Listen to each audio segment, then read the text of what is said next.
హైదరాబాద్ను నిర్మించింది ఎవరు? తెలుగును ఆదరించారా?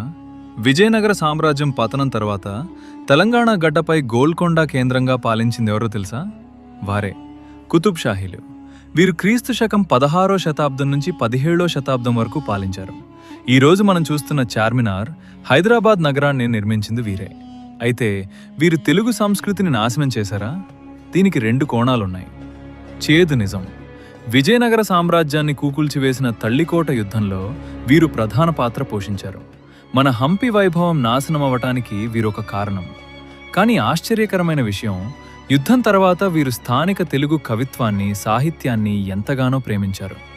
కుతుబ్ షాహీ సుల్తాన్ ఇబ్రహీం కులీ కుతుబ్ షాను తెలుగు కవులు ఆప్యాయంగా మల్కి భరాముడు అని పిలిచేవారు.